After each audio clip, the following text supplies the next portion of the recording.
এরা ঈমানদার নয়, এরা কাফের। তাদের মাথার সামনের চুল ধরে আর পা ধরে বিনা হিসাবে তাদেরকে জাহান্নামে ফেলে দেওয়া হবে।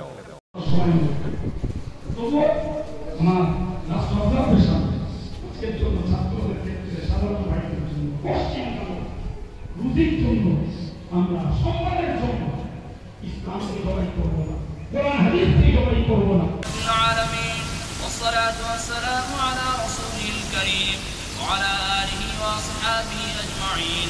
أما بعد، فإن أصدق الحديث كتاب الله، وخير الهدي هدي محمد صلى الله عليه وسلم، وخير الأمور عوازمها، وشر الأمور محدثاتها، وكل محدثة بدعة، وكل بدعة ضلالة، وكل ضلالة في النار.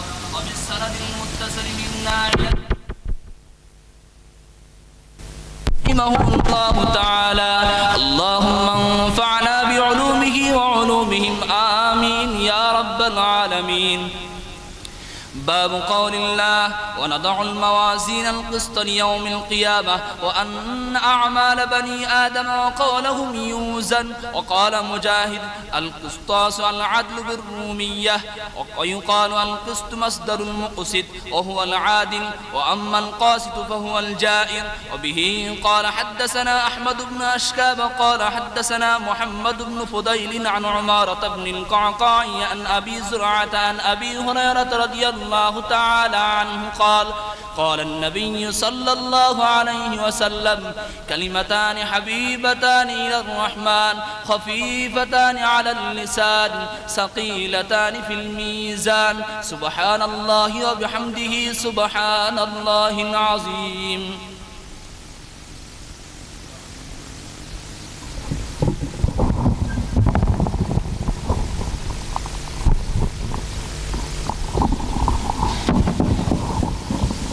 بسم الله الرحمن الرحيم.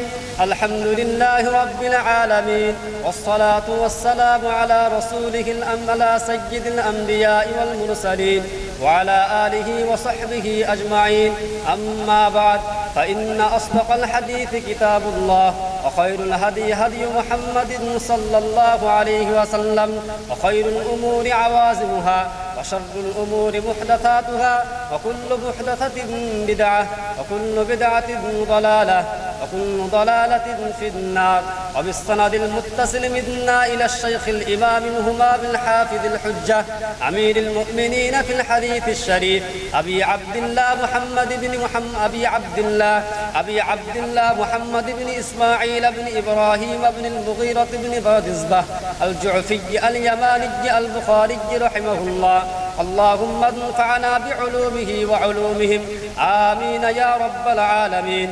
باب قول الله تعالى: ونضع الموازين القسط ليوم القيامة وأن أعمال بني آدم وقولهم يوزن.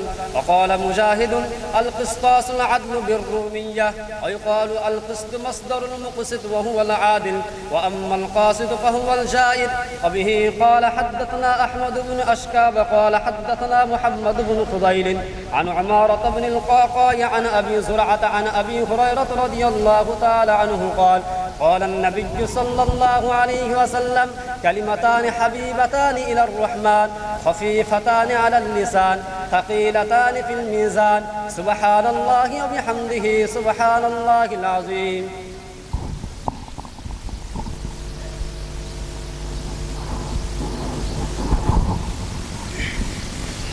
بسم الله الرحمن الرحيم.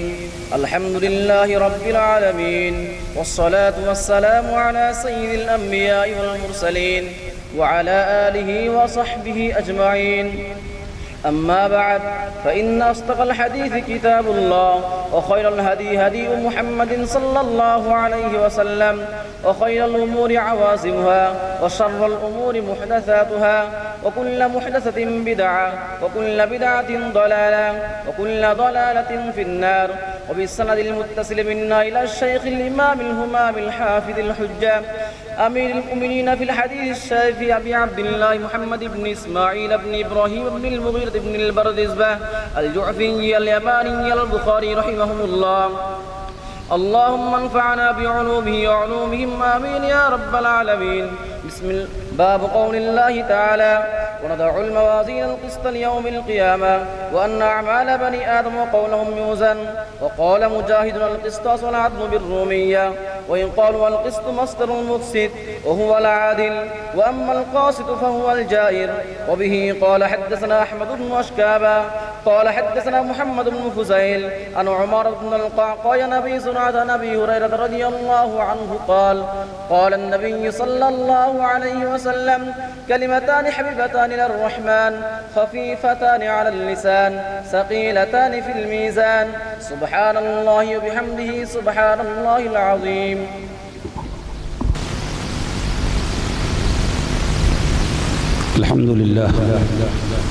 الحمد لله وكفى وسلام على عباده الذين اصطفى أما بعد.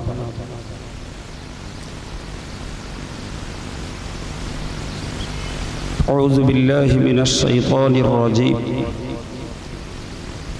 اقرأ باسم ربك الذي خلق صدق الله العظيم.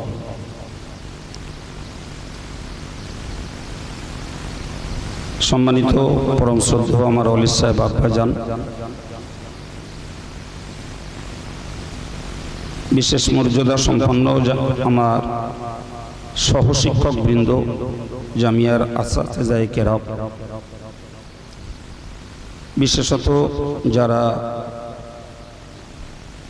বুখারীর দর্স দিয়েছেন তারা আজকের আমার কাছে স্মরণীয়। তৎসহ জামিয়ার হিতাকাঙ্ক্ষী দরদি সর্বস্তরের সহযোগী স্নেহাশীষ ছাত্রবৃন্দ, সর্বাগ্রে শুকরিয়া আদায় করছি যে আল্লাহ সুদীর্ঘ 7 মাস পর আমাদের কিছু সংখ্যক জামিয়ার হিতাকাঙ্ক্ষী ভাইদেরকে জামিয়ার আঙিনায় সমাবেত হওয়ার সুযোগ দিয়েছেন। দরগাহ ইলাহি তার শুকরগুজার হয়ে বলি আলহামদুলিল্লাহ।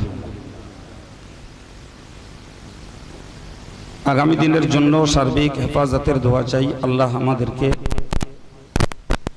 এ জাতীয় পরিস্থিতির শিকার থেকে সুরক্ষা দেন, সবাই বলি আমিন। আপনাদের মনে থাকবে যে আমরা প্রতি বছর খতমে বুখারীর দোয়ার মজলিস করে থাকি শবে বরাত এবং রমজানের আগমনের মাঝামাঝি, বা এক কথায় বলা যায় রোজার আগে। কিন্তু তখন চলছিল লকডাউনের খুবই চাপাচাপা,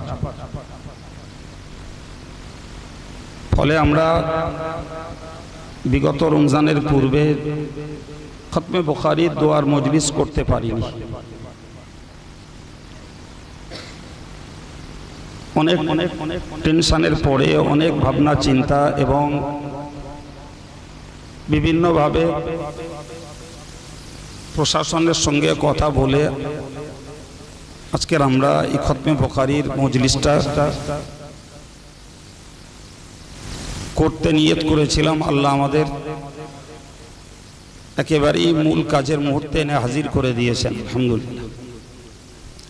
আশা করি আজকের বাকি আমাদের প্রোগ্রামগুলো আল্লাহই তার গায়েবী মদদে সুসম্পন্ন করাবেন ইনশাআল্লাহ। বিস্তার কথা বলার মতো অবকাশ প্রয়োজন ছিল, তবে সময়ের অভাব, ফলে এই মুহূর্তে আমাদের আজকের দিনের মূল লক্ষ্য হলো আমাদের দুজন ওস্তাদ বুখারী শরীফ পড়ান, হযরত মাওলানা মুফতি হাবিবুল্লাহ সাহেব এবং হযরত মাওলানা মুফতি জুবায়ের আহমদ সাহেব, দুজন দুটো খণ্ড পড়ান। তো প্রথম খণ্ড যখন শেষ হয় তো আমাদের সেই ওস্তাদ প্রথম খণ্ডের শেষেও আমার মতো অদমকে দিয়েই প্রথম খণ্ডের শেষ হাদিসটাও পড়িয়ে নেন। শেষ হাদিসটা আমাদের পড়ার প্রথা চলে আসছে বিগত 10 বছর ধরে। একটা দোয়ার মজলিসের ভিতর দিয়েই আমরা শেষ সবকটাকে পড়িয়ে থাকি। তো আজকের এই বিগত বছরের ছাত্রদের নিয়ে এই খতমে বুখারীর মজলিস হচ্ছে। এখনো পর্যন্ত এবছর আমরা স্বাভাবিকভাবে মাদ্রাসা খুলতে পারিনি, পরিস্থিতির শিকার হয়ে। তবে বিগত 3 মাস হলো কেবলমাত্র বুখারী শরীফের 2টো পাঠ ক্লাস চলছে অনলাইন। বাকি দাওরে কোরআন এবং কেরাত বিভাগটা আমরা সেপ্টেম্বরের 1 তারিখ থেকে চালু করেছিলাম। তো একরকম তারা বলা যায় বন্দি জীবন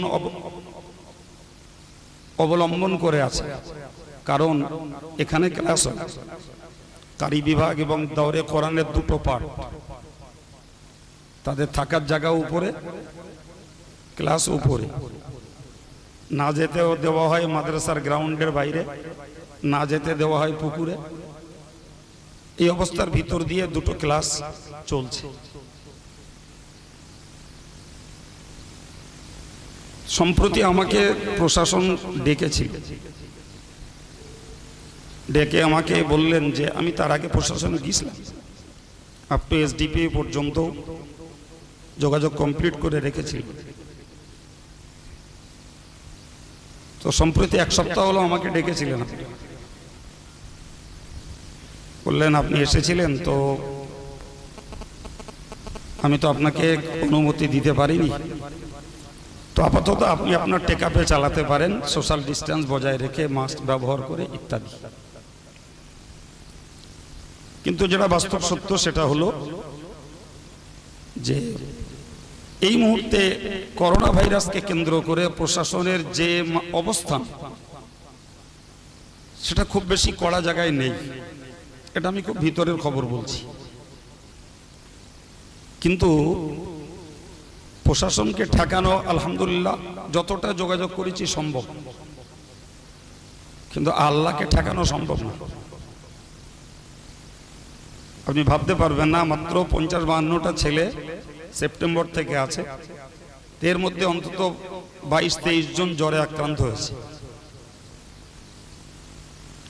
ইভেন এই মুহূর্তেও 10-12টা ছেলে জ্বরে বাড়ি আছে। তো এই ভয়টাই সব থেকে বড় ভয় লাগছে যে 450 ছেলে এবছরে অ্যাডমিটেড। তো যদি 400 ছেলে এট এ টাইমে থাকে, তাহলে কোনটা যে ভাইরাস জনিত জ্বর, কোনটা আবহাওয়া জনিত জ্বর, কতক্ষণ এই ছাত্রগুলোকে নিয়ে আমরা পাহারাদারি করব এবং কতক্ষণ ছেলেদের বা আটকে রাখবো, আর কতবার ছেলেদের ছুটি দেবো, আর গার্জিয়ানরা তাদেরকে নিয়ে ভুগবে, এই টেনশনই আমি প্রশাসনের কাছ থেকে গ্রিন সিগন্যাল পেলেও এখনো পর্যন্ত পূর্ণ মাত্রায় খুলতে সাহস করি। তবে যত যাই করি, যত বুদ্ধি পাটাপাটি করি, আর যত মেডিকেল সায়েন্স যাই অবলম্বন করি না কেন, আল্লাহ পাকের ইচ্ছা না হওয়া পর্যন্ত কোনো কিছুতেই স্বাভাবিক অবস্থা ফিরবে আমি বিশ্বাস করি। এবং সম্প্রতি আর একটা আশঙ্কা কাজ করছে যে পূজার পরে আবার লকডাউন ডাকতে পারে, যে জন্যই আমি একটু ডিটেন করে গেলাম যে এতদিন যখন ওয়েটিংয়ে আছি আরো কিছুদিন ওয়েটিংয়ে যা, তারপরে পুজোর পরে যদি লকডাউন থেকে দেশ মুক্ত থাকে আর গার্জিয়ান পক্ষ যদি রাজি থাকেন, আমাদের নিয়ম পদ্ধতি যদি গার্জিয়ান পক্ষ মেনে নেন, তাহলে হয়তো নভেম্বরের ফার্স্ট উইকের দিকে আমরা মাদ্রাসাটাকে সকল ছাত্রদেরকে নিয়ে খোলার ভাবনা চিন্তায় আছি। বাকি ভবিষ্যৎ আল্লাহ পাকের ইচ্ছার উপরে নির্ভরশীল। তো আপনাদেরকেও বলবো দোয়ার তো রাখবেন, তৎসহ মনে রাখবেন প্রশাসনকে চোখে ধুলো দিয়ে কিংবা তাদেরকে কোনো কিছুতে সন্তুষ্ট করে হয়তো আইনের কচকচানি থেকে আত্মরক্ষা খানিকটা সম্ভব, কিন্তু যে হারে এখনো মানুষ জ্বরে আক্রান্ত হচ্ছে গ্রাম অঞ্চলে, আর একটা গ্রাউন্ডের ভিতরে 400 ছেলেকে গ্যাদারিং করিয়ে জ্বর থেকে এরা মুক্ত থাকবে, এই রিস্ক আমার পক্ষে নেওয়া সম্ভব হচ্ছে না বলে এতদিন খুলিনি। আগামীতে খুলেও যে কন্ডিশন কি দাঁড়াবে তাও আল্লাহ ভালো জানেন। তবুও যদি নতুন করে লকডাউন আর সরকার না ডাকে তাহলে হয়তো পরীক্ষামূলক মাদ্রাসা খুলব ইনশাআল্লাহ। ফলে আমি এটাই বোঝাতে চাইলাম পরিস্থিতিটা, যে আমরা আজকে যে খতমে বুখারী করতে বসেছি এটা আমাদের বিগত বছরের যে খতমে বুখারী করতে পারিনি এটা তার কাজা। তো যাই হোক, আলহামদুলিল্লাহ আমাদের আসাতাজে কেরামরা সবাই আছেন, জামিয়ার কমিটিরও অনেকে রয়েছেন, খাদেম সহযোগীরাও রয়েছেন, ছাত্র ভাইরাও রয়েছেন। তো আমাদের তিনটে ছাত্র আপনাদের সম্মুখে শেষ সবকটা তারা পড়েছে, বাকি এবার আমার জিম্মাদারি, আমাকে একটু সহযোগিতা করতে হবে, যেহেতু ওস্তাদের কাজ ছাত্রদের অবদ্ধ বিষয়গুলো বুঝিয়ে দেব। তো সেই অবদ্ধ বিষয়টুকু বোঝাতে আজকের জন্য আমি জিম্মাদার হয়ে বসেছি। বাকি আমার আব্বা সহ আপনাদের দোয়া, আল্লাহ তৌফিক দেন, বলুন আমিন। বিসমিল্লাহির রহমানির রহিম। বাবু কওলিল্লাহি ওয়া নাদাউল মাওয়াজিনাল কিসত লিয়াউমিল কিয়ামা। প্রথমত একটা বিষয় বুঝুন, হযরত ইমাম বুখারী রাহমাতুল্লাহ আলাইহি তার কিতাবে টোটালে 3921টা অধ্যায় রচনা করেছেন, আর প্রত্যেকটা অধ্যায়ের এক একটা হাদিস অনুপাতে এক একটা ভিন্ন ভিন্ন নাম দিয়েছেন। তো কখনো অধ্যায় নিয়ে এসেছেন নিজের পক্ষ থেকে, কখনো অধ্যায় নিয়ে এসেছেন কোনো হাদিসের টুকরা দিয়ে, কখনো অধ্যায় নিয়ে এসেছেন কোরআন শরীফের আয়াত দ্বারা। কখনো এমন দেখা গেছে ইমাম বুখারীর এটা সাধারণ একটা নীতি যে তিনি সাধারণ কোনো অধ্যায় রচনা করেছেন, তো ওই ব্যাপারে কোরআন শরীফের কোনো আয়াত পেরে প্রথমেই দলিল হিসাবে সেই আয়াতটাকেই সেখানে উপস্থাপন করেছে। এটা ইমাম বুখারীর একটা রীতি। তো আজকের আমরা যে বাবটাকে পড়ছি এর শুরুতেই নিয়ে এসেছেন কোরআন শরীফের সূরা আম্বিয়ার 47 নম্বর আয়াত। তো সেখানে তিনি আয়াত দিয়ে বাব বেঁধেছেন, ওয়া নাদাউল মাওয়াজিনাল কিসত। মহান আল্লাহ বলেন যে আমি কিয়ামতের দিবসে ইনসাফের পাল্লা স্থাপন করব। এরপরে বললেন ওয়ান্না আমালা বানি আদম, আদমের আওলাদদের আমল সমূহ অকৌলাহুম, এবং তাদের কথাগুলো ইউজানু, ওজন করা হবে। এরপরে ইমাম বুখারী এই আয়াতটুকুর তাফসীর করেছেন এবং আয়াতটার পক্ষে ওই হাদিসটাকে নিয়ে এসেছেন। তো সময় যেহেতু সংক্ষেপ, আমি শুরু থেকেই এবার কথাগুলো যতটুকু সময়ের মধ্যে সম্ভব বোঝানোর চেষ্টা করি, বুঝেন। এই মজলিসটা এমন, যদি শুধু থাকে ছাত্র, তাদের পড়ানোর ধাঁচ ধরন একটা আলাদা। তো আমরা মজলিসটায় বসেছি উলুমে হাদিসের ছাত্র সহ সাধারণ দিনদার ইমানদার ভাই এবং অন্যান্য ছাত্রদেরকে নিয়েও। ফলে সবাইকে বোঝানোর মতো করে কথাটা বলতে একটু কষ্টই হয় এবং একটু ভাবতেও হয়। কেবল ছাত্রদের পড়ানো সহজ, কেবল সাধারণ মানুষকে কথা বলা সহজ, কিন্তু উভয়ের সংমিশ্রণে কথা বলে ছাত্রদের হক আদায় করা সঙ্গে সাধারণ মানুষের আত্মতৃপ্তিমূলক কথা উপস্থাপন করা বেশ খানিকটা কঠিন।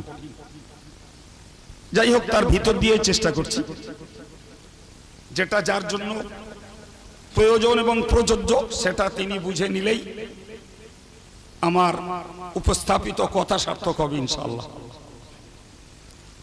প্রথমত একটা কথা বলি, এখানে একটা শব্দ এসেছে মাওয়াজিন। তো মাওয়াজিন একটা আরবি শব্দ যেটি বহুবচন হিসাবে ব্যবহার। তো কিসের বহুবচন? তো সাধারণত এক কথায় আমরা জানি এটি মিজান শব্দের বহুবচন। তো মিজান শব্দের বহুবচন মাওয়াজিন। কেউ কেউ বলেছেন যেটা মাউজুনাতুন শব্দের বহুবচন। এবারের ব্যাখ্যাটা বুঝি। বহুবচন যদি হয় তাহলে মানে দাঁড়াবে এটাই, কিয়ামতের দিনে আল্লাহ বহু সংখ্যক পাল্লা খাড়া করবেন। বহু সংখ্যক পাল্লা যদি হকিকতে আল্লাহ কিয়ামতের দিনে স্থাপন করেন, তাহলে এই মাওয়াজিন শব্দ কোরআন শরীফে যেটাই আছে এটা তার প্রকৃত অর্থেই ব্যবহৃত হয়েছে বলে গণ্য হবে, এর হকিকি অর্থই গণ্য হবে যে আল্লাহ বহু সংখ্যক পাল্লা কিয়ামতের দিবসে খাড়া করবেন। কেমন? কোন পাল্লায় ওজন করা হবে না মানুষের ফরজ ইবাদতগুলি, কোন পাল্লায় ওজন করা হবে মানুষের নফল ইবাদতগুলি, হয়তোবা কোন পাল্লায় ওজন করা হবে মানুষের পাপাচারণগুলি। বিভিন্ন ভাবে বহু সংখ্যক পাল্লা হওয়া সম্ভব যদি তার হকিকি অর্থেই গ্রহণ করা হয়, অর্থাৎ প্রকৃত বহুবচন শব্দটাকেই যদি বহুবচনের অর্থেই নেওয়া হয়, জমার অর্থেই নেওয়া হয়, তাহলে মানতে হবে যে কিয়ামতের দিনে পাল্লা একটা হবে না, অনেকগুলো হবে। আরেকটা দিক হলো যে এই যে মিজান যার বহুবচন মাওয়াজিন বলছি, যেটা ওজনের একটা তুলদণ্ড, মাপার একটা যন্ত্র। তো সেখানে মাপা হবে কি আমল এবং কওল, মানুষের কাজ এবং কথা, দুটোই মাপা হবে। তো দুটোই যেখানে মাপা হবে এখানে বলা হয়েছে, তো মাপা যদি হয় তো আমাদের আমলেরও কোনো ভার ভর আকার আকৃতি কিছু নেই, আর আমাদের কথারও কোনো ভার ভর আকার আকৃতি কিছু নেই। আর কোনো কিছুকে ওজন করতে হলে নিশ্চিত তার একটা ভার ভর আকার আকৃতি কিছু থাকা দরকার। তো সেক্ষেত্রে আমরা সুন্নতুল জামাতের আকীদার মানুষ, আমরা এক কথায় বিশ্বাসী, আল ওয়াজনু হাক্কুন, যে কিয়ামতের দিবসে মানুষের কথা কাজ ওজন হবে, এটা সত্য। ওয়াল মিজানু ইউরাফু বিহা মাকাদির আল আমাল ওয়াল আকলু কাসিরুন। মিজান বলা হয় যাতে আমলের পরিমাণ জানা যাবে, কিন্তু জ্ঞান সেখানে অক্ষম, অপারগ,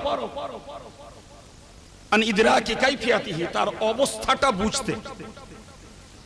এটাই সুন্নতুল জামাতের একটি বিশ্ব প্রসিদ্ধ আকীদার কিতাব শারহে আকায়েদে নাসাফির উক্তি, যে মিজান এমন একটাকে বলা হয় যার দ্বারাতে মানুষের আমলকে ওজন করা হবে, তবে মানুষ তার অবস্থাকে উপলব্ধি করতে অক্ষম। কিন্তু হকিকতে ওজন করা হবে এ ব্যাপারে বিশ্ব সুন্নতুল জামাত একমত, এতে কোনো পার্থক্য নেই। কোরআন স্পষ্ট বলেছে, ওয়ালা ওয়াজনু ইয়াউমাইযিনিল হক কিয়ামতের দিবসে মানুষের আমল এবং কওল ওজন করা হবে, এটি সত্য। ফামান সাকুলাত মাওয়াজিনুহু ফাউলাইকা হুমুল মুফলিহুন, যাদের নেকির পাল্লা ভারী হবে তারা সফলতা লাভ করবে। ওমান খাফফাত মাওয়াজিনুহু ফাউলাইকা আল্লাযীনা খাসিরু আনফুসাহুম,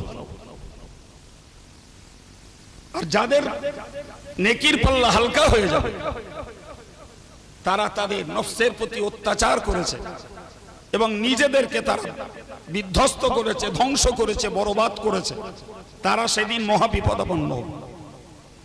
তাহলে এ থেকে বুঝতে পারা যায় কোরআনের এই ভার্সন অনুযায়ী নিঃসন্দেহে কিয়ামতের দিনে আমাদের আমল এবং কওলকে তোলা হবে, পাল্লায় ওজন করা হবে। তো সেক্ষেত্রে সুন্নতুল জামাতের এই আকীদার সঙ্গে পৃথিবীর একটি সম্প্রদায় যারা মুতাজিলা, তারা এর বিরোধ। তারা বলতে চায় যে আমল যেহেতু আমলের আকার নেই, ভর নেই, ভার নেই, আকৃতি নেই, কথারও ভার ভর আকার আকৃতি কিচ্ছু নেই, অতএব এটা পাল্লায় তুলে ওজন করা একটা অযৌক্তিক দাবি মাত্র। নাউজুবিল্লাহ। কিন্তু যেখানে কোরআন সরাসরি এই বক্তব্য পেশ করেছে, বল ওয়াজনু ইয়াউমাইযিনিল হক, সেখানে কোরআনের এই স্পষ্ট দলিলের বিপরীতে মুতাজিলা সম্প্রদায়ের এই ব্যক্তিগত যুক্তিগত মন্তব্য কখনোই ধোঁপে টিকতে পারে না, বরং সেরা সর্বতোভাবেই প্রত্যাজ্য এবং গ্রহণযোগ্য। এটা আমাদের মনে রাখা দরকার। তো আমি প্রসঙ্গত এর প্রসঙ্গে আরো যদি একটু কথা বলি তো বলতে পারবো। হাদিস শরীফে এসেছে, হযরত আমর ইবনুল আস রাদিয়াল্লাহু আনহু থেকে একটি বর্ণিত হাদিস, তিনি বলেছেন যে রাসূলুল্লাহ বলেন, কিয়ামতের দিবসে একজন বান্দাকে আল্লাহর সম্মুখে হাজির করে তার 99টা আমলের দফতর তার সামনে পেশ করা হবে। আর এক একটা দপ্তরের পরিধি হলো মানুষের দৃষ্টিশক্তি যত দূর যায় খোলা ভাবে তত দূর। সুবহানাল্লাহ। তো খোলা ভাবে মানুষের দৃষ্টিশক্তি কোনো বাধা না পেলে যত দূর চলতে পারে তত দূর করে একটা একটা খাতা, আমলের খাতা থাকবে টোটালে 99টা। আর এই 99টা খাতা বান্দার সামনে পেশ করা হবে। বান্দাকে পেশ করে জিজ্ঞাসা করা হবে যে বান্দা বলো, এই দপ্তরে যা কিছু লেখা আছে এর একটিও তোমার অস্বীকার করার মতো কোনো দাবি আছে? তো বান্দা এক কথায় বলবে, আল্লাহ এতে আমার অস্বীকৃতির কিছু নেই, সব মেনে নিছি। ফের আল্লাহ বলবেন যে আমার ফেরেশতারা এমনটা করেছে বলে তোমার কোনো ধারণা আছে যে তুমি নেকির কাজ করেছো লিখতে বাদ দিয়েছে, কিংবা পাপের কাজ করোনি সেটা লিখে বসেছে ফেরেশতারা? বান্দা তখনও বলবেন যে না, ফেরেশতাদের ব্যাপারেও আমার এই ব্যাপারে, আমার এই দপ্তরের ব্যাপারে, আমল নামার ব্যাপারে কোনো আপত্তি নেই। এরপরে সেই বান্দার আমল নামাগুলো ওজনে তুললে দেখা যাবে 99টা দপ্তর সবগুলোই তার জন্য বিপদের কারণ, পাপের পাল্লা ভারী হয়েছে।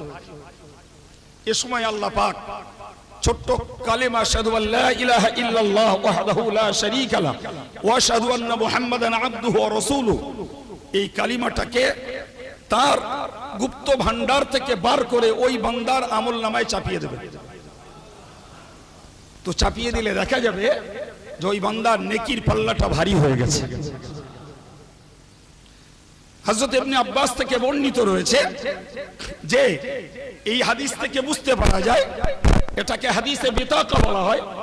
তিরমিজিতে, ইবনে মাজাতে, বাইহাকিতে এই হাদিস বর্ণিত রয়েছে। যে হাদিসে বিতাকা থেকে বুঝতে পারা যায় যে আমাদের যে আমল এবং কওল, এটাকে আল্লাহ রূপ দেবেন, দিয়ে ওজন করতে পারেন। আর মূলত এই আমল কওল ওজন হবে মানে তার লিখিত দপ্তরটা ওজন হবে, তবে ওজন হবে এটা 100%। ফলে মুতাজিলাদের যে মতবাদ, সেই মতবাদের সঙ্গে বিশ্ব সুন্নতুল জামাত একমত নয়। এটা আমাদের বিশ্বাসে রাখা দরকার। হাদিস শরীফে এসেছে, রাসূল কারীমের দরবারে একজন সাহাবী এসেছেন, এসে বললেন, হুজুর আমার দুটো গোলাম আছে, তো এই গোলাম দুটো তারা আমার অবাধ্য, আমার কথা মতো চলে না, আমি যা বলি তারা তার বিপরীত চলে, ফলে আমি তাদেরকে কিছু গালিমন্দ ঝাঁকা বকা করে থাকি। এগুলোর উপায় কি? প্রিয় নবী বললেন, তুমি যে তোমার গোলামগুলো তোমার অবাধ্য হয়, তোমার পরিষেবা তারা পায়, উপরন্তু তোমার আনুগত্য স্বীকারের পরিবর্তে তোমার বিরোধী পথে যারা চলে, তাদের এই মুনিবের অবাধ্যতার অপরাধকে পাল্লায় চাপানো হবে এবং তুমি তাদেরকে গালি মন্দ ঝাঁকা বকা যেটা করো ওটাও পাল্লায় চাপানো হবে। যদি দেখা যায় তাদের অবাধ্যতার তুলনায় তোমার গালি মন্দের পরিমাণ বেশি, তাহলে এর জন্য অবশ্যই তাদেরকে তোমার ঘাটতি ক্ষতি পূরণ করতে হবে। আর যদি তাদের অবাধ্যতার তুলনায় তোমার ঝাঁকা বকা গালি মন্দের পরিমাণ কম হয়, এটা তাদের প্রতি তোমার ইহসান হিসাবে তুমি সওয়াবের হকদার হবে। এই হাদিস থেকেও বুঝতে পারা যায় যে ওজন শুধু নিজস্বটা হবে না, বরং বান্দা হুকুকুল্লাহ এবং হুকুকুল ইবাদ যেটাতে বান্দা ঘাটতি রাখবে আর যেটাতে বান্দা তার হকটাকে আদায় করবে, সবটাই পাল্লায় উঠবে। তাহলে আমরা এই আয়াত থেকে এই জ্ঞানটুকু উপলব্ধি করতে পারলাম যে আমাদের আমল ওজন হবে, কওল ওজন হবে।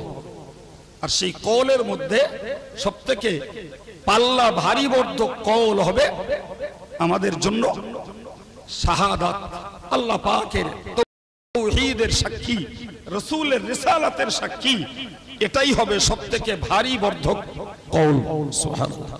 যে কারণে 99টা দফতরের মোকাবেলায় কালেমায়ে শাহাদাতটাই হবে সেদিন সবথেকে বেশি ওজনে ভারী। সুবহানাল্লাহ।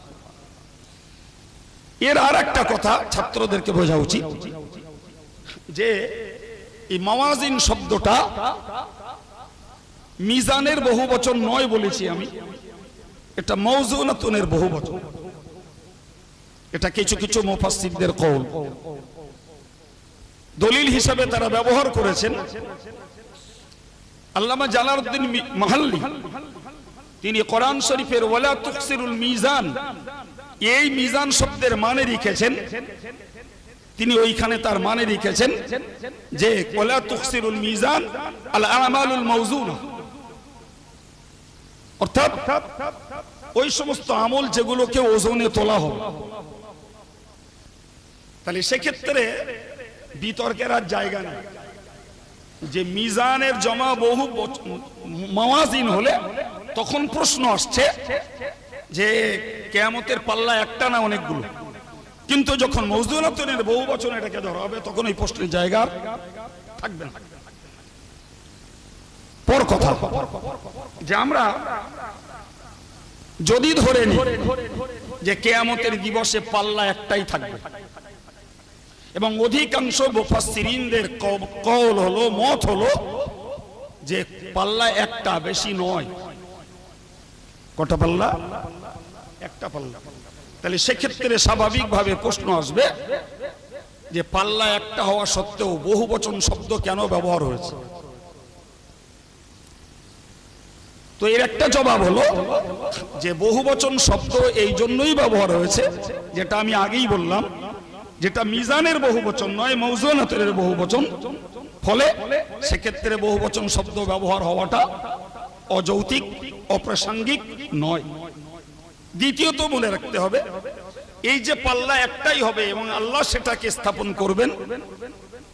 আল্লামা কাস্তালানী লিখেছেন এই কিয়ামতের দিনে যাতে মানুষের আমল এবং কওল ওজন করা হবে তার আয়াতন হলো দুটো পাল্লাতে আসমান এবং জমিন দুটো ধরে যাবে।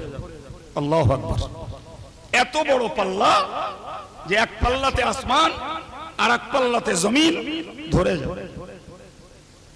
এই বড় হওয়ার জন্য যদিও পাল্লা একটা, তথাপিও বহুবচন শব্দ ব্যবহার করা হয়েছে। অনেক ক্ষেত্রে সম্মানের দিকে তাকিয়ে এক বচনকে বহুবচন হিসাবে আমরা জানি যে কোরআন শরীফে বহু জায়গাতে আল্লাহ নিজের দিকে নিসবত করেও বহুবচন শব্দ ব্যবহার করেছেন, তাজিম আল লিসানি, তার নিজের মর্যাদার দিকে থাকে। অথচ আমরা জানি আল্লাহ একক, লা শারীকা লাহু, তার কোনো শরীক। কোরআন শরীফে যেমন এসেছে কাযযাবাত কওমু নূহিনিল মুরসালিন, আল্লাহ বলেছেন যে নূহ নবীর সম্প্রদায়রা রাসূলদেরকে মিথ্যারূপ করেছে। অথচ কওমে নূহের জন্য রাসূল ছিলেন একজনই, তিনি হলেন নূহ আলাইহিস সালাম। অথচ শব্দটা ব্যবহার হচ্ছে মুরসালিন, মুরসালের বহুবচন, নূহ নবী একা ব্যবহার হয়েছে। এ থেকে বুঝতে পারা যায় যে কারো শানের তাজিমাতের জন্য এক বচনের জায়গায় বহুবচন শব্দ। কেউ এটা জবাব দিয়েছেন যে পাল্লা একটা, তবে বহুবচন শব্দ ব্যবহার হয়েছে আফরাদ এবং আশখাসের দিকে লক্ষ্য করে। ফলে আমরা এখান থেকে দুটি মতকেই সত্য ধারণায় বিশ্বাস করে নিতে পারি, বাকি হকিকত কোনটা সেটা আমরা তার জন্য আল্লাহর প্রতি আস্থা স্থাপন করছি। হকিকতে তিনি কি করবেন সেটা সেদিনের ব্যাপার।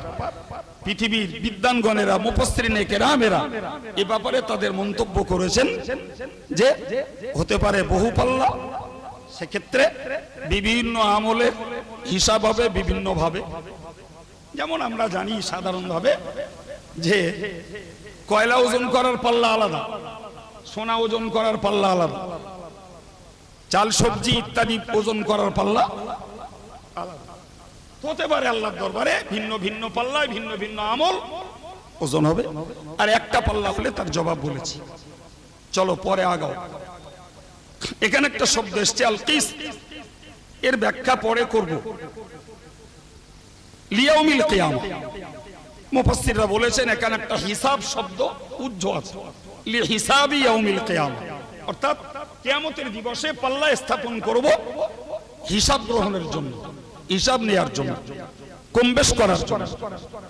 হিসাব যখন হবে, হাদিস শরীফে এসেছে যখন ওজন হবে, আল্লাহু আকবার, ওজনের সময় দেখা যাবে যে একজন ফেরেশতা সেখানে হাজির থাকবেন, একজন ফেরেশতা হাজির থাকবেন। আল্লামা আসকালানী লিখেছেন তিনি জিবরিল আমিন। যখন কোন বান্দার নেকির পাল্লা ভারী হবে, তিনি কিয়ামতের ময়দানে ঘোষণা দেবেন অমুকের পুত্র অমুক সফলতা লাভ করেছে, পাশ করে গেছে।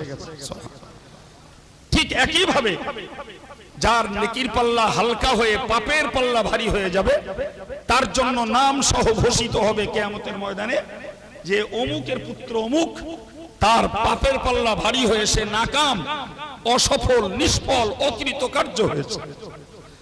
আল্লাহ আমাদেরকে কিয়ামতের ময়দানে সফলতার দলে ভুক্তন করেন, সবাই বলি আমিন।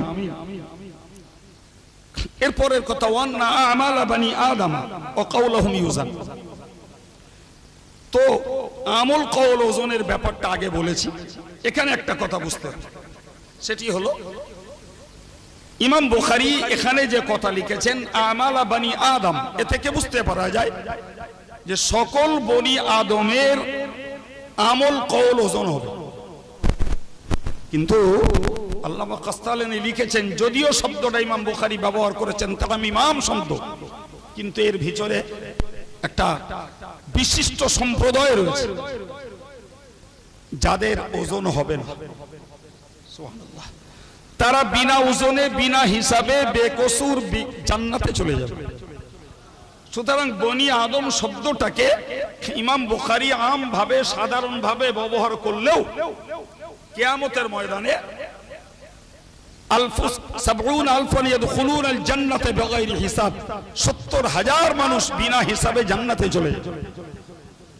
তোমরা হাদিসে পড়েছো হযরত সাহাবী উক্কাশা ইবনে মিহসান রাদিয়াল্লাহু আনহু এই হাদিস পাক শুনে তিনি রাসূলুল্লাহর কাছে দোয়া চেয়েছিলেন, ইয়া রাসূলুল্লাহ আপনি দোয়া করুন আমার জন্য, আল্লাহুম্মা জাআলনি মিনহুম, আল্লাহ আমার রাসূল দোয়া করুন ওই 70,000 যারা বিনা হিসাবে জান্নাতে যাবে, আল্লাহ যেন আমাকে ওই দলভুক্ত করেন।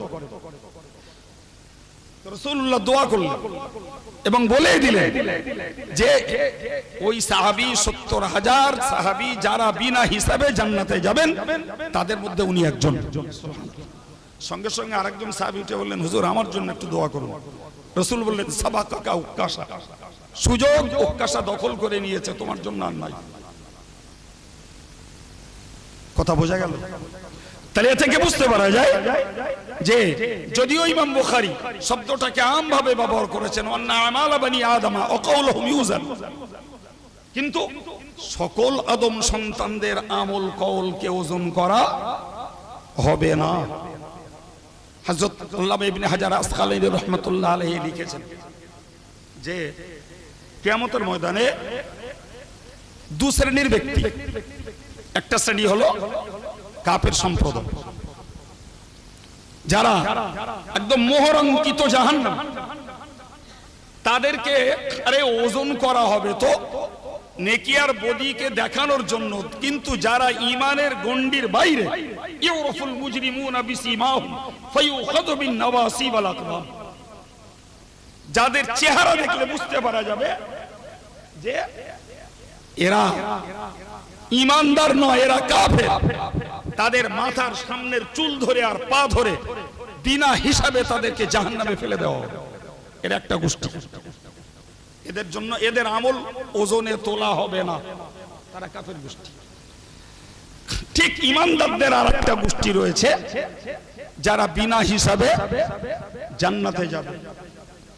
তো আমরা একটু আগেই শুনেছি যে 70,000 সাহাবী বিনা হিসাবে জান্নাতে যাবে, কিন্তু ওই 70,000 সাহাবীর সঙ্গে প্রতি হাজারে হাজারে আর 70,000 করে যাবে।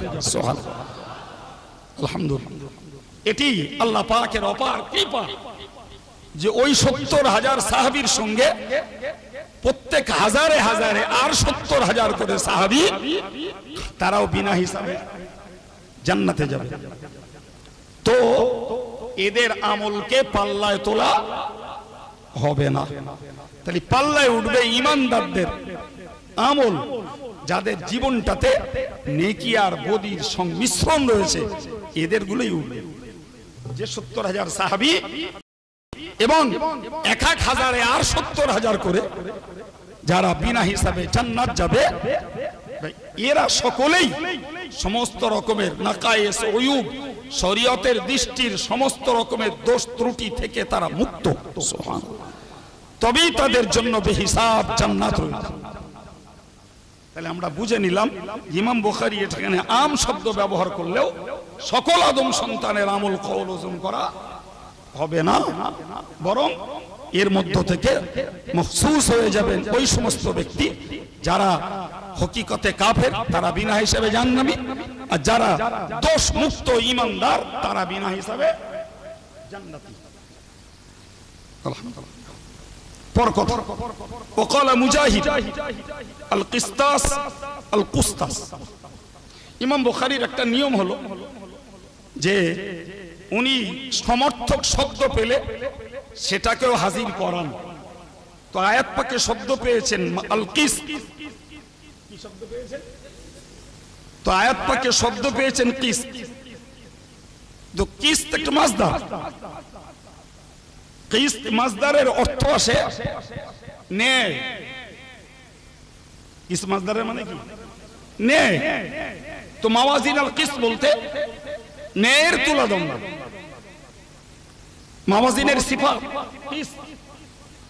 আর কিস যেহেতু মাসদার, ওয়াহিদ তাসনিয়া জমা সব ক্ষেত্রে সমান ব্যবহার হয়, সব ক্ষেত্রে।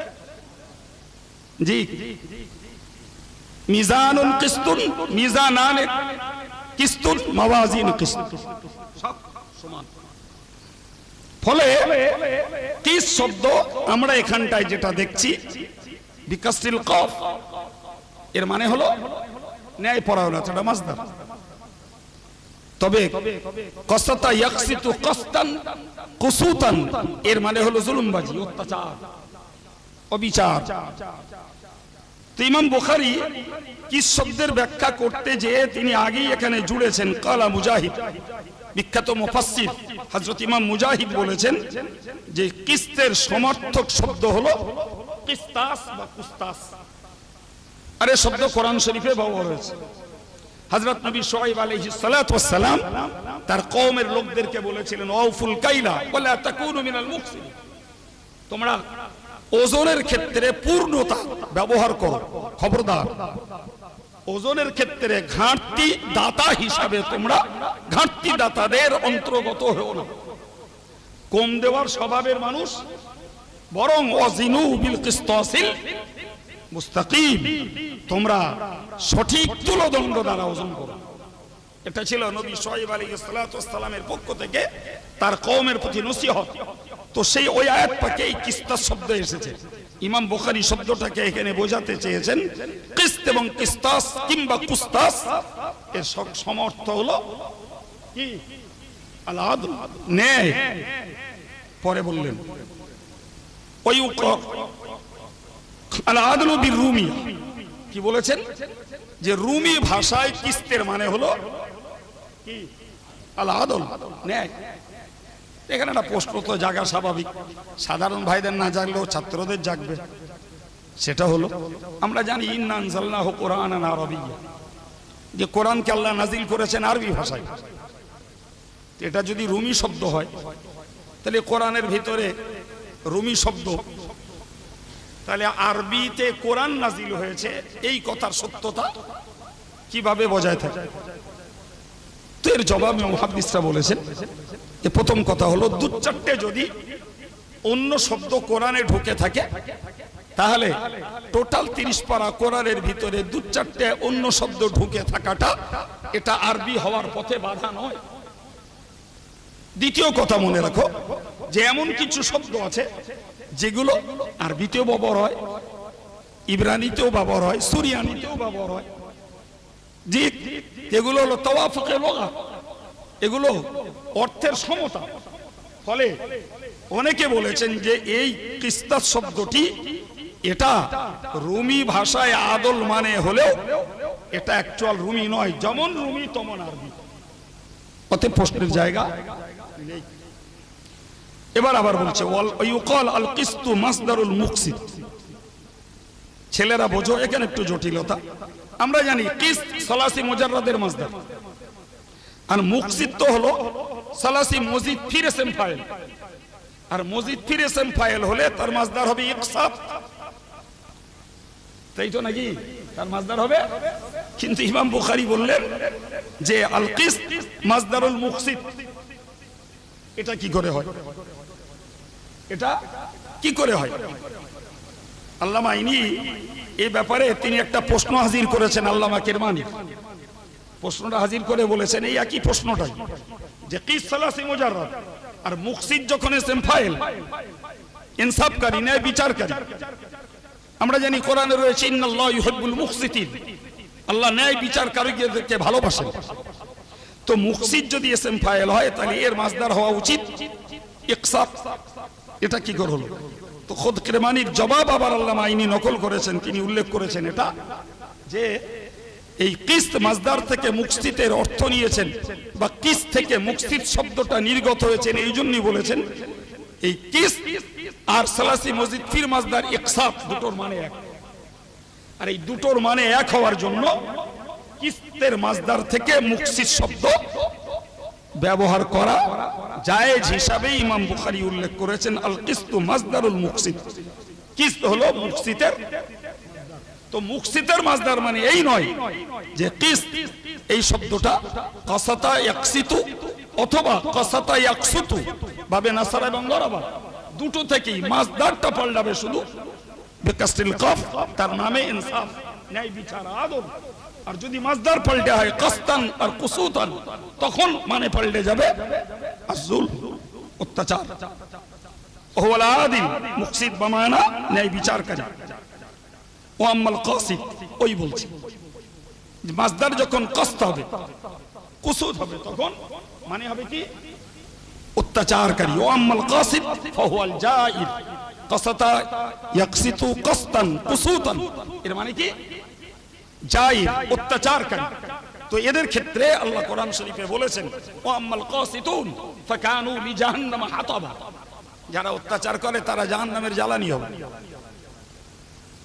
অত্যাচার যারা করবে যে কোনো বিষয়ে, অবিচার অত্যাচার যারা করবে তারা জাহান্নামের জ্বালানি হবে। তো এই পর্যন্ত ইমাম বুখারী তার যে আজকের অধ্যায় রচনা করেছেন অধ্যায়টা ওই। এরপরে বিহি ক্বালা হাদাসানা আহমদ ইবনে আশকাব أو إشكاب قال حدثنا محمد بن فضيل بن عمارة بن القعقاع عن أبي زرعة عن أبي هريرة رضي الله عنه قال قال النبي صلى الله عليه وسلم كلمتان حبيبتان إلى الرحمن خفيفتان على اللسان ثقيلتان في الميزان سبحان الله بحمده سبحان الله العظيم। দেখো সময়ের দিকে তাকিয়ে আমি একটু সংক্ষেপে কথা বলছি, বাড়ছি না। তো যারা হাদিসটাকে আমরা আগেও শুনে আছি, আজকেও আল্লাহ আমাদের শোনার সুযোগ করে দিয়েছেন, তো হাদিসটাকে সংক্ষিপ্ত আকারে পড়ছি। আমরা ছেলেরা একটা কথা বুঝি যে আমরা দেখছি এখানে রাসূল বলেছেন কালিমাতান, কিন্তু আমরা দেখছি অ্যাকচুয়াল কালিমা নয়, কালাম। তো কোরআন শরীফে হাদিস শরীফে বহু ক্ষেত্রে কালিমা শব্দ কালামের জন্য ব্যবহার হয়েছে। আমরা আয়াত পাকে খুললে দেখি মাসালু কালিমাতিন খাবিসাতিন কাশাজাতিন খাবিসা দারাবাল্লাহু মাসালান কালিমাতান তাইয়্যিবা কাশাজারাতিন তাইয়্যিবা, শব্দগুলো ব্যবহার হয়েছে কালিমা, কিন্তু অ্যাকচুয়াল কি কালিমা? রাসূল বলেছেন আসদাকু কালিমাতিন কালিমাতু লবীদ, সবথেকে সত্য কালিমা হলো লবীদের কথা। আলা মা ক্বালা আল্লাহ কুল্লু শাইইন আলা কুল্লু শাইইন বাতিল, জি ওয়া কুল্লু নাঈমিন লা মুহালা যায়িদ। তো রাসূল এই কবিতাটাকে উল্লেখ করে বলেছেন যে এটা একটা কালিমা, এটা একটা। তাহলে আমরা খুব ভালোভাবে বুঝতে পারছি যে আমরা যেটা বলি প্রথম কালেমা লা ইলাহা ইল্লাল্লাহ মুহাম্মাদুর রাসূলুল্লাহ, কিন্তু সেটা কালাম। আমরা বলি দ্বিতীয় কালেমা আশহাদু আল্লা ইলাহা ইল্লাল্লাহ ওয়াহদাহু লা শারীকা লাহু, কিন্তু সেটা কালাম। তো কোরআন থেকে হাদিস থেকে আমরা রীতিমতো জানি যে কালাম শব্দ, এই কালমা শব্দ কালামের জন্য ব্যবহৃত হয়। তো এখানে যেটা বলা হয়েছে সুবহানাল্লাহ বিহামদিহি সুবহানাল্লাহিল আযীম, এটা তো কালমা নয়, এটা তো কালাম। কিন্তু বলা হয়েছে কি কালিমাতান হাবিবাতান, দুটো যে দুটি, হাবিব বামানা মাহবুব, আল্লাহর কাছে প্রিয়, ইলার রহমান আল্লাহর কাছে প্রিয়, খাফিফাতান আলাল লিসান, জবানে এ দুটো পড়া সহজ। সহজটা যেটা সহজ, এটা সেটা আমরা সহজে বুঝি। শব্দ দুটো যে এসছে সুবহানাল্লাহ বিহামদিহি সুবহানাল্লাহিল আযীম, এর মধ্যে নেই কোনো হরফে সিদ্ধা, নেই কোনো হরফে ইস্তেআলা, ফলে এই বাক্যটা উচ্চারণ করা খুব সহজ। এই জন্যই মুহাদ্দিসরা ব্যাখ্যা করেছেন যে খাফিফাতানের অর্থ হলো যে জবানে উচ্চারণ করা সহজ। সাকিলাতান ফিল মিজান, এটাই হলো তরজমাতুল বাব, যে নেকির পাল্লায় এই দুটো বাক্য হবে অত্যন্ত, নেকির পাল্লা ভারী ভারী করতে এই দুটো বাক্য সহযোগী হবে। আমাদের ভাবে ছিল কি যে কিয়ামতের দিবসে আল্লাহ পাক ইনসাফের পাল্লা, ন্যায়ের পাল্লা খাড়া করবেন, যাতে বান্দার কওল এবং আমলকে তুলে বান্দার জন্য আল্লাহ সুবিচার স্থাপন করতে পারেন। আল্লাহ তো বলেছেন লা যুলমাল ইয়াউম, সেদিন কারো প্রতি অত্যাচার করা হবে না। অন্যত্র বলেছেন ওমা আনা বিযাল্লামিল লিল আবিদ, আমি আল্লাহ কোন বান্দার প্রতি বিন্দু পরিমাণ অত্যাচার করব না। ফলে আমরা ভালো বুঝছি যে ওই ন্যায়ের পাল্লা খাড়া করে সেদিন আল্লাহ পাক সুবিচার স্থাপন করবেন। তো সেই সুবিচার স্থাপনের ক্ষেত্রে দিনে দেখা যাবে এই সুবহানাল্লাহ বিহামদিহি সুবহানাল্লাহিল আযীম, এই তাসবিহ যারা আমল করবেন তাদের পাল্লাতে অত্যন্ত ভারী হবে। ফলে এই তরজমাতুল বাব এটাই যে নেকির পাল্লা যেদিন খাড়া হবে সেদিনে তোমাদের জন্য বেশি কল্যাণকর, উপাদেয়, উপকারী, নেকির পাল্লা ভারী করতে সবথেকে বেশি সহযোগী হবে এই দুটো তাসবিহ। এটাই হলো ইমাম বুখারীর তরজমাতুল বাব, তিনি অধ্যায় রচনা করেছেন ন্যায়ের পাল্লা খাড়া করার। আর এখানে এনেছেন, জি আগে এনেছেন খবরে মুকদ্দম, পরে আনছেন মুক্তাদা মুআক্খার। জি মুক্তাদা মুআক্খারটাকে পরে এনেছেন, সেই দুটো কি সুবহানাল্লাহি ওয়া বিহামদিহি সুবহানাল্লাহিল আযীম। আমরা জানি সুবহান মাসদার, আর মাসদার সব সময়ের জন্য লাজিমুন নসব। মাসদার কি? বিইজমারি ফেল, অর্থাৎ এর আগে ফেল গুপ্ত রয়েছে, সেই ফেল মফউলে মুতলাক হিসাবে এটা মাসদার ব্যবহার হয়। তো সে ক্ষেত্রে বলতে পারি উসাব্বিহু সুবহানাল্লাহ অথবা সাব্বাহতু সুবহানাল্লাহ। জি, তো এখানে বাক্য দুটো এসেছে সুবহানাল্লাহি ওয়া বিহামদিহি সুবহানাল্লাহিল আযীম। জি, হাদিস শরীফে এসেছে যদি কোনো ব্যক্তি দৈনিক 100 বার করে এই তাসবিহ দুটো পড়ে, তোমাদের হাসিয়াতেও হাদিসটা উল্লেখ করা আছে, দৈনিক যদি হাদিসটাকে এই তাসবিহ দুটোকে 100 বার করে পড়ে তো আল্লাহ পাক তার জীবনের সমস্ত গুনাহকে মাফ করে দেবেন। এমনকি যদি তার জীবনের গুনাহ হয় সমুদ্রের গেঁজার সমতুল্য, আল্লাহু আকবার, যদি গুনার পরিমাণ হয় সমুদ্রের গেঁজার সমতুল্য, তাহলে আল্লাহ পাক এই তাসবিহ পড়া যারা দৈনিক 100 বার করে পড়বেন আল্লাহ পাক তাদের জিন্দেগীর সমস্ত গুনাহগুলোকে মাফ করে দেবেন। তো আমরা বারে বারে তথা প্রতি বছরই হাদিসটাকে শুনে থাকি, ছাত্ররাই শুনি আর সাধারণ ভাইরাও শুনি। যতক্ষণ শুনি না ততক্ষণ মনে হয় একটু হাদিসটাকে আমল করব, কিন্তু দেখা যায় যখন কাজের ব্যস্ততায় পড়ে যাই আবার আস্তে আস্তে অনেকের কাছ থেকে হয়তো সরে যায়। তো যে আমলটাকে আমরা শিখেছি কেউ কেউ করেও থাকি, চেষ্টা করব আপ্রাণ ভাবে যে আমাদের কিয়ামতের দিনে নেকির পাল্লাটা ভারী হোক। এর জন্য এই তাসবিহটা যদি প্রতিদিন না পারি তো যখন অন্তত পারি অন্তত 100 বার তাসবিহটা পড়ি, মাঝে মধ্যে তাসবিহ দুটিকে পড়তে থাকি, তাহলে যেমন এটি জবানে সহজ নেকির পাল্লা ভারী করবে, আল্লাহর কাছে অত্যন্ত প্রিয়। তো কালিমাটা যেমন প্রিয় হবে নিঃসন্দেহে মনে রাখা দরকার এই কালিমার যারা পড়বে তারাও আল্লাহর কাছে প্রিয় বলে গণ্য হবে, এরাও প্রিয়। কোরআন পড়া যেমন ভালো, কোরআন পড়নে ওয়ালা তেমন ভালো, কোরআন পড়ানে ওয়ালা তেমন ভালো। সুতরাং তাসবিহ পড়া যেমন ভালো, তাসবিহ পড়নে ওয়ালা তেমন ভালো। সুতরাং এখানে যেটি বলা হয়েছে হাবিবাতান, যদিও নিসবত কালেমার দিকে, কিন্তু যিনি মুসাব্বিহ এ তাসবিহ পড়নে ওয়ালা যিনি, তিনিও যথারীতি আল্লাহর কাছে প্রিয় বলে গণ্য হবেন। সুতরাং দুটি তাসবিহর বিনিময়ে আমরা আল্লাহর কাছে প্রিয় হব, নেকির পাল্লাটা আমাদের ভারী হবে, আবার পড়াটাও সহজ। তো এ থেকে বুঝতে পারা যায় যে আল্লাহ পাক এত সীমাহীন দয়ালু, সীমাহীন তিনি করুণানিধি, যে বান্দার মেহনত বান্দার শ্রম অত্যন্ত কম, অথচ বান্দার শ্রম অত্যন্ত কম, অথচ আল্লাহর দেওয়া মজুরির পরিমাণ সীমা ছাড়া। সুবহানাল্লাহ। তো মুহাদ্দিসরা বলেছেন যে হাদিসটাকে এখানে তারা বোঝাতে চেয়েছেন যে আমাদের মেহনতের তুলনায় সওয়াবের পরিমাণ বেশি বোঝানোর জন্যই হাদিস শরীফটাকে ব্যক্ত করেছেন রাসূলুল্লাহ। আল্লাহ পাকের দয়ার পরিধি বান্দা কখনো কল্পনা করেও পায় না যে আল্লাহ বান্দাকে অল্প মেহনতে বেশি মজুরি দিতে পারেন। আমরা সাধারণত জানি যে কাজে কষ্ট যত বেশি তার মজুরি তত বেশি, কিন্তু আল্লাহর ক্ষেত্রে এর ভিন্নতা। যদি আমার কাজ অল্প হয় আর আল্লাহকে যদি রাজি করতে পারা যায় তাহলে অল্পের ভিতর দিয়েও অনেক অনেক বেশি আমরা ফল লাভ করতে পারি। যেমন শুনলাম হাদিস থেকে 99টা আমলের দপ্তর, তার বিনিময়ে লোকটা সেদিন জাহান্নামের উপযুক্ত, কিন্তু একটা কালেমা আমলনামায় তুলে দিয়ে সেটাই হয়ে গেছে তার জন্য ভারী, এবং বান্দা আল্লাহর কাছে নাজাতের যোগ্য হয়ে জান্নাতের উপযুক্ত হয়েছে। তাহলে দরকার আমলের বিশুদ্ধতা এবং আল্লাহকে রাজি করাই মূল চিন্তা। কথা বোঝাতে পেরেছি? আল্লাহ আমাদের কবুল করেন, সবাই বলি আমিন।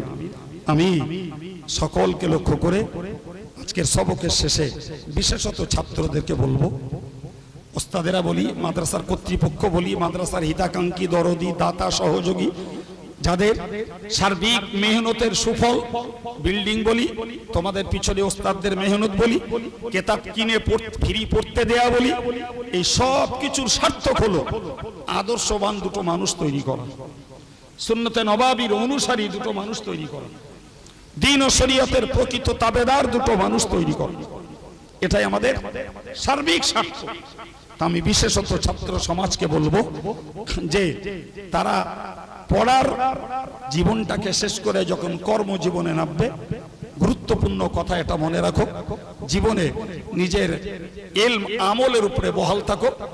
রুজির জন্য কখনো ইলমের বিপরীত কাজ করবে না, রুজির জন্য কখনো সুন্নত তরিকা হারাবে না, রুজির জন্য কখনো নীতিবিরুদ্ধ কাজ করবে না, রুজির জন্য কখনো শরীয়তের স্বার্থকে জবাই করে দিয়ে নিজের ব্যক্তি স্বার্থকে প্রাধান্য দেবে না। আমি আল্লাহকে সাক্ষী রেখে বলতে পারি যে আল্লাহ পাক হকের পথে বজায় রেখে ইজ্জতের সঙ্গে আমৃত্যু ইজ্জতের রুজি সহজ করে দেবে।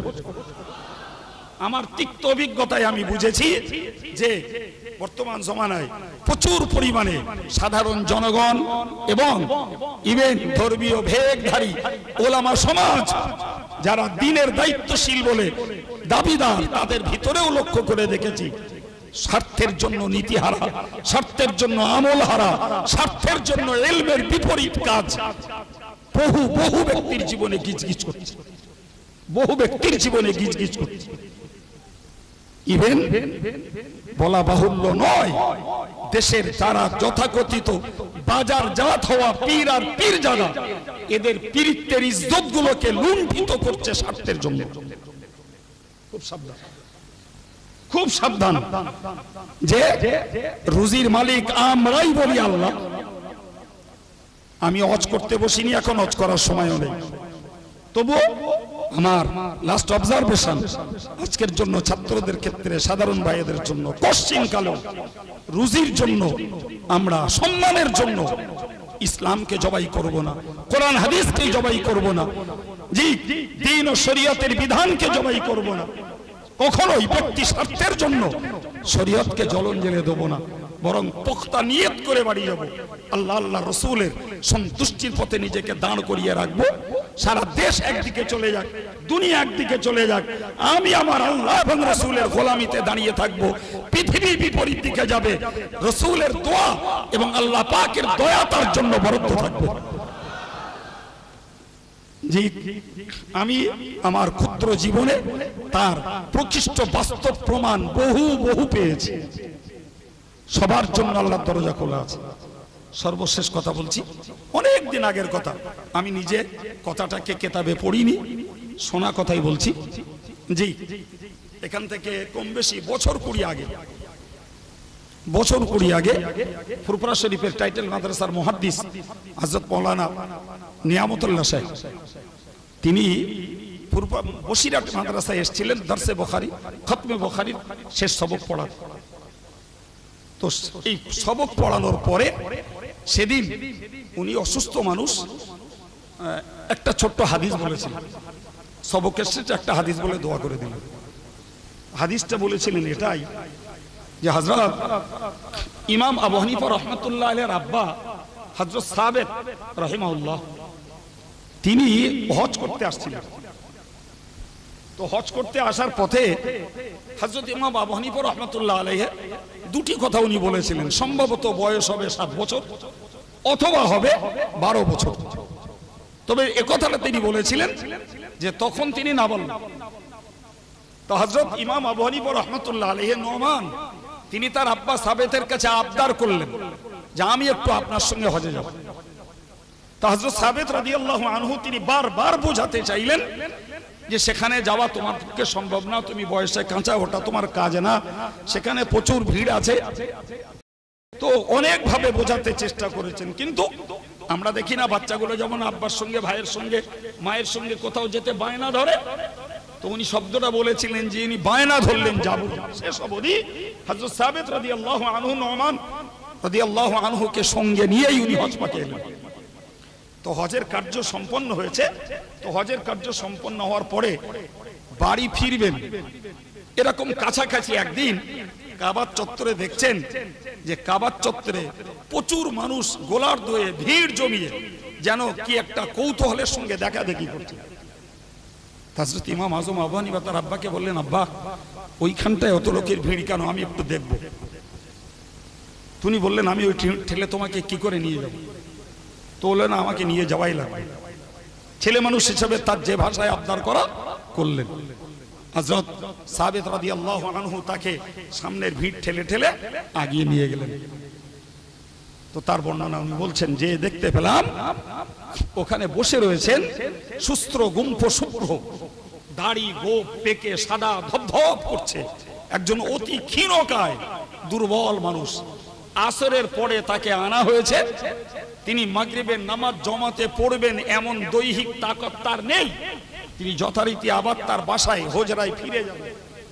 ওই মানুষটা বসে আছেন ওখানটায়, তাকে দেখার জন্য এই জনতার কৌতূহল। তিনি ওখানটায় যে পরিচয় পেলেন উনি অন্য কেউ নন, উনি হলেন রাসূলের 10 বছর খাদেম রাসূল হযরত আনাস ইবনে মালিক রাদিয়াল্লাহু আনহু। সেই বৃদ্ধ মানুষটা, তো উপস্থিত জনমণ্ডলী সবাই ওনার কাছে দাবি করলেন যে আপনি একটু রাসূলের জবান থেকে শোনা একটা হাদিস আমাদেরকে শোনান, আপনার কাছ থেকে আমরা এইটুকুই উপহার পেতে চাইছি। যাই হোক, আমার ভালো মনে পড়ছে যে নিয়ামতুল্লাহ সাহেব হুজুর মাদ্দাজিল্লাহুল আলী তিনি হাদিসের ইবারত বলেননি, হয়তো বললে আমি একটু ধরে নেওয়ার চেষ্টা করতাম, কেননা তখন তো একেবারে ছেলে মানুষ না। আল্লাহ শুকর, আমার আব্বার দোয়া মায়ের দোয়া, তখন আমিও হাদিস পড়াই। যাই হোক, তিনি হাদিসের ইবারত বলেননি, জি হাদিসের ইবারত উনি বলেননি, তবে বাংলাটা বলেছিলেন এই যে হযরত আনাস ইবনে মালিক রাদিয়াল্লাহু আনহু যে কথাটা বলেছিলেন, যে হাদিসটা শুনিয়েছিলেন, যে হাদিসটার অর্থ হলো যারা ইলমে দ্বীনের ইজ্জত রক্ষা করবে আল্লাহ পাক তাদের রুজি দেওয়ার ইজ্জতের জিম্মাদার হয়ে যাবে। সুতরাং আমার ছাত্র সমাজের কাছে, ওলামা সমাজের কাছে, সাধারণ ভাইদের কাছে আমার আন্তরিক দাবি, আজ আছি কালকেও থাকবো না। সুতরাং রুজির জন্য আমরা কোরআন হাদিসকে বেইজ্জতি করব না, কোরআন হাদিস রুজির জন্য ইলমে দ্বীনের বেইজ্জতি করব না, পার্থিব কোনো স্বার্থের জন্য আমরা নীতি হারার কাজ কখনো করব না। সকলেই বলি ইনশাআল্লাহ। আল্লাহ আমাদেরকে হাদিস শরীফ থেকে তার পূর্ণ ফায়দা হাসিল করার এবং বাস্তব জীবনে আমলে পরিণত করার তৌফিক সকলের জন্য সহজ করে দেন বলি আমিন। আসসালামু আলাইকুম।